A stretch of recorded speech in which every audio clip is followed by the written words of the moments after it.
You have no idea how many. You have no idea what's coming. We smell Christian blood.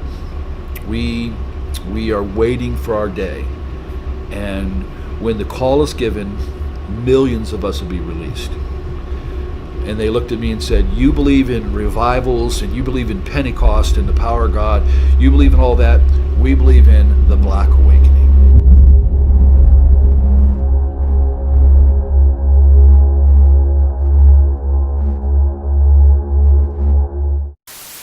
So I look at you or I look here? It's up to you. Okay. So, all right. What is the Black Awakening? It's related to the red horse prophecy in Revelation. It's related to 2 Thessalonians 2 when it says about the day of the Lord, the parousia. That day will not occur until the apocalypse of the Antichrist and the apostasia, the word rebellion or revolt. That's all really defined in the prophecy of the red horse. But here's where the term came from and why I used it purposely. When I started dealing with ritually abused individuals, then we dealt with military-oriented, highly trained, programmed shooters and assassins inside of them. When we began to deal with them, I dealt with someone from Fort Bragg for quite a while and a few others. We were sitting in a lake, Conneaut Lake. They reached over and ripped open my shirt to see if I was wired, if I was wiring and recording them. And they were the most sophisticated satanic warrior type person. They knew 5-6 languages. They knew the ancient twilight languages. They knew how to conjure. They knew how to use Belteshazzar, Okwam, all these old Pictish languages of the Druids to summon. They are the real Luciferian. They've been through many human sacrificial things. So they sat there to tell me some of those things, what they've been involved with, how they sacrifice a human. I'm listening to all this stuff from them. And then they said to me, you have no idea, Russ, how many of us there are out there. How many satanic, they use the term, chosen ones. You have no idea how many. You have no idea what's coming. We smell Christian blood. We are waiting for our day. And when the call is given, millions of us will be released. And they looked at me and said, you believe in revivals and you believe in Pentecost and the power of God. You believe in all that.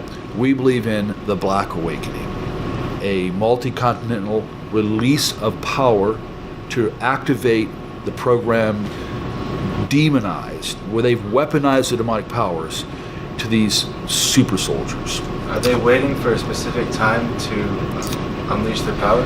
Yeah, they are, because they have to do it at the moment the Antichrist is, like you read in 2 Thessalonians 2, that it's caught the echo, the restrainer is holding back the apocalypse of the Antichrist, the unveiling in his movement. So right now he's held restrained. Soon as he who restrains is removed, soon as that occurs, we have White Horse, the release of the Antichrist. Instantly, we have the release of the red. It says the whole earth. Arraign, peace is taken from the whole earth, and all of a sudden, it doesn't give the details, but all of a sudden, on a global scale, people are released to begin to, and the Greek word is sphadzo, slaughter, begin to slaughter people. It's used of animal ritual butchery to begin to slaughter individuals. That's exactly how they defined it to me back in the 90s. And we've heard this again and again and again. So that scenario fits the Masonic version of Chaos Before a New Order. It fits Father Meradon from the Cathedral of the Black Goat, his book, The Devil's Bible. It fits that scenario too. So some of the oldest, darkest occultists, the idea of chaos first, a collapsing of everything so that a new order could rise, that's all by design. And we've been given the heads up in prophecy, but all prophecy has boots on the ground. It'll all eventually happen.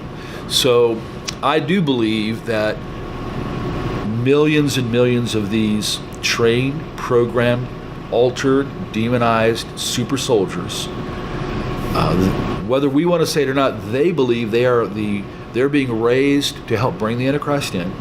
When I was in England just a few months ago, their top guy that deals with SRA, Wilford Wong, 25 years. So first time I meet him, I pull him aside and I said, listen, you've been doing this 25 years, yeah? I said, you know all about programming and demons, all that? Yes. I said, I looked right at him and I said, Wilfred, why are they here in England?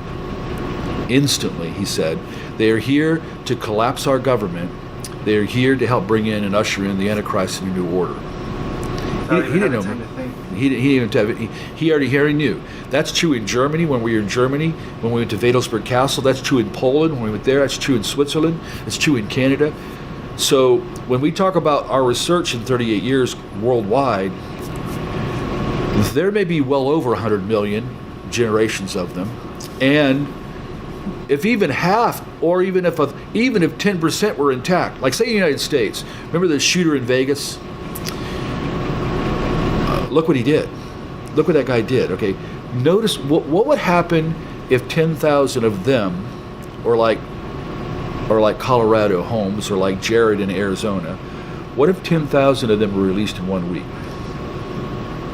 That's their plot and plan, and biblical prophecies ahead of that to say here is what is going to happen, and from that a global monetary collapse, and from that's all that chaos is coming. So Revelation 13, a whole new order with the Antichrist can come. Wow. Scary stuff. Yeah. Can be. It's scary for the world. For us, yeah. We know no matter what. Yeah. Emboldened with the Holy Spirit. Yeah. So next question. This is a two-part question. First part: does SRA exist, and if so, how prevalent is it in society today? Yeah, satanic ritual abuse, and I could say it this way: it not only exists. Satanic ritual abuse is inseparably connected to multiple personality disorder. All of society knows since the late 70s, and even DSM-3, DSM-4, those are the diagnostic manuals for psychology. They all know that all of a sudden, multiplicity started showing up everywhere. They call it DID now. So the secular world, they're registering, millions coming in for diagnosis on that. Now, they don't know how to handle the satanic side. So I'm going to tell you just straight out, after 38 years of dealing with it, not only is SRA real here in the United States, that there are millions of victims by design, that there's now generations of them. We deal with 65 and 70-year-olds. They're the first generation. Then we go to 40-year-olds and 20-year-olds. I got 8-year-olds and 12-year-olds we're dealing with. Because if you don't stop this somewhere, they do it to the next generation. That's by design. That's the way it's supposed to be for them. So, but it occurs in selection.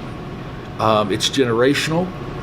It and it's simply to say that they bring a lot of trauma to the child to cause split in personality, so that they can demonize and or begin to program. You're going to be a witch. You're going to be a conjurer. You're going to be a program shooter. All kinds of these things happen.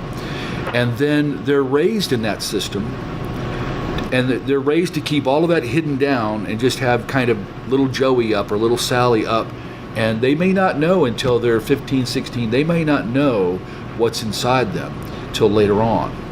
But millions have already showed up at psych wards all across America since the late 70s to this day.